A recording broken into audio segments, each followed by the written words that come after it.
This is chapter 32 of the book titled God's Gift to Woman by Michael Baisden. I was peeling a bag of potatoes when I saw smoke coming from the grill in the backyard. I grabbed a bottle of water off the counter and rushed outside to pour it over the fire. Mitch would never let me hear the end of this. Just then I heard a car pulling into the driveway. When I heard Luther Vandross blaring from the speakers, I knew who it was. Daddy, it's Uncle Mitch. Aw, hell, it's Chef Boyardee himself, I said, then I quickly put the lid over the grill. On my way out to the backyard, I fanned the smoke with both hands. Hey, princess, Mitch said while lifting Samantha into the air. How's my little Beethoven? Bay who? Never mind, just give your uncle a big hug. Can I have a kiss too, Uncle Mitch? I joked as he walked up to the car. No, but you can help Betty with the bags while I go check on the meat. I can see you still can't barbecue worth shit. Samantha, forget you heard Uncle Mitch say that bad word, I said. What bad word? Samantha smiled as Mitch carried her into the backyard. Betty, how did you stay married to that brother for 25 years? I said while giving Betty a hug. I don't know.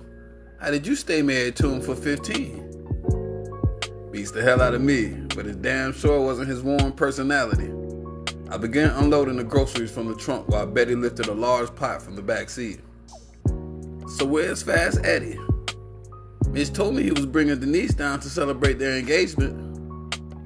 He should be here any minute. He called about an hour ago to let me know they landed on schedule. It's about time he made a responsible woman out of that beautiful girl. I don't know why she stayed with his cheat behind this long. Stop hating on Eddie, Betty. I'm not hating.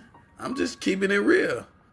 I've known that boy since you and Mitch started working together, and he's still the same slick talking player.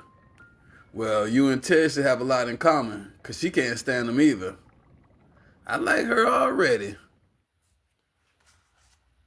After I dropped the bags off in the kitchen, I called Samantha inside to give Betty a hand so me and Mitch could talk. He must have sensed I had news about Olivia because he brought her up before I could. So, what's the latest with that crazy broad? Mitch asked. So far, the police haven't been able to prove anything. I ain't catch her in the house. I couldn't make out her face when she was driving away. Hell, I didn't even get a license plate number. Wait a minute. You mean to tell me that she's going to get away scot-free from breaking and entering? That is still a crime, isn't it? She entered all right, but she didn't break anything. Meaning what? Meaning there was no sign of forced entry. She either picked a lock or she had a key. I'm sure both doors were locked. How's that possible? Man, I don't know, I said in disgust. Every week I give my keys to valets at restaurants, parking attendants, and God knows what other strangers. For all I know, she could have sweet-talked some horny kid into giving her the keys long enough to make a copy. Mitch glanced through the kitchen window where Samantha was helping Betty. Do you think... I already asked her. I cut him off. She hasn't been approached by any strangers, especially black women with hazel eyes. Okay, so now what? I guess I'll have to wait for her to make another move. But she better think twice before she comes creeping around here. I bought a 38 the other day. I don't blame you. If some deranged female snuck into my bathroom while I was buck naked in the shower, I would sleep with a 357 under my pillow. Well, all the locks have been changed and Samantha knows to keep the alarm on at all times. And of course I already told Terry what was going on, I said to him. By the way, I never did thank you for butting into my business and getting me and Terry back together. Hey, what are friends for? Mitch laughed. Besides, I got tired of looking at your pitiful face around the studio every day. You deserve to be happy, and it's going to take a woman like Terry to put up with your arrogant ass. I would tell you to go to hell, but you're right. We laughed and slapped each other 5. Mitch knew me all too well. He was a true friend. He was always on time. That's what I was thinking as I looked down at my watch and realized Eddie still hadn't made it in from the airport. Where is that fool? Who? Eddie. Well, if he's driving a car with a white top, he just pulled up. Mitch was looking over the top of the gate. But it wasn't him, it was Terry. Samantha must have thought it was Eddie too because she ran toward the door. Samantha, slow down before you break your neck, I yelled through the window. It's not your Uncle Eddie, it's Terry. She stopped dead in her tracks. Now remember what we talked about? Oh, I remember. All right, she said while rubbing her behind. The long talk I had with Samantha didn't work out, so I had to resort to plan B, the good old-fashioned ass whooping. It was the first time I had spanked Samantha since she was 7, and it was long overdue. I intentionally waited for Terry to knock on the door so Samantha would have to greet her.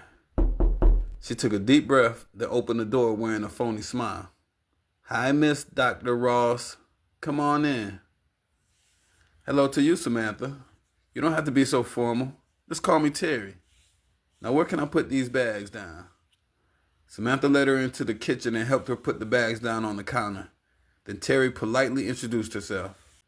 Hi, I'm Terry. Hi, Terry. I'm Betty, Mitch's wife. Nice to meet you. They exchanged hugs.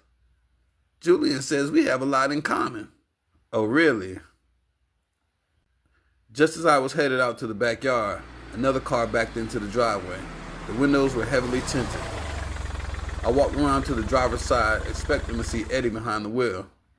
When the door opened, I couldn't believe who stepped out. Janet, what are you doing here? Eddie asked me to meet him here at 5. She checked her watch. Am I too early? Before I could tell her about Eddie's engagement, a blue Ford Taurus drove up to the front of the house. Denise came bolting out of the passenger side and rushed across the lawn towards me. We're here. She jumped into my arms. Pop the champagne, roll out the red carpet, roll up a blunt. I missed you too, I said while gasping for air. Now can you please loosen up your grip? You're choking me. Sorry, I guess I got a little carried away. It's just so good to see you again, Julian. Okay, step back so I can check you out. Make sure you haven't blown up since I last saw you. Denise was wearing fitted black jeans and high heels. She walked back and forth down the driveway doing her runway model imitation. Notice anything different? She asked. Well, your butt's gotten a little wider. No, silly, I'm talking about this.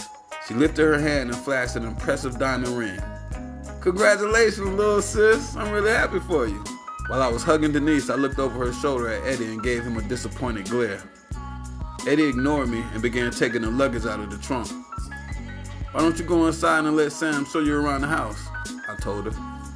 Mitch and Betty are outside, and so is Terry. Finally, I get a chance to meet Dr. Love, Denise laughed. And she better be cute, too. You know we can't have any ugly women in the family. As Denise began walking toward the house, she noticed Janet standing in the driveway. Julian, aren't you going to introduce us? Oh yeah, my fault.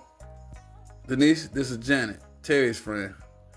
Janet, this is Denise, Eddie's fiance. Pleased to meet you, Denise. I've heard a lot about you. It was obvious by Janet's casual reaction that she knew who Denise was. That only made me even more upset as I walked over to confront him. Man, you must be out your damn mind inviting Janet here. Hold on, partner. I've got it all under control. Don't try to play me, Eddie. I'm not one of your dizzy brides. What you're doing to Denise is flat out wrong. You're disrespecting her, me, and my house. So what you gonna do, Julian? Make a big scene and ruin Denise's engagement party? I despised him for using Denise to get his way. It took everything I had to keep from whooping his ass. Eddie continued to pull luggage out of the trunk. He was whistling and smiling like he didn't have a care in the world. I guess this conversation is over, Eddie said. Now let's go have a drink and enjoy the rest of the evening.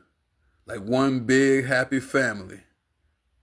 He handed me a suitcase and began walking toward the house. Like I said, I've got it all under control. Yeah, right, I said. That's exactly what I said a week ago before all hell broke loose.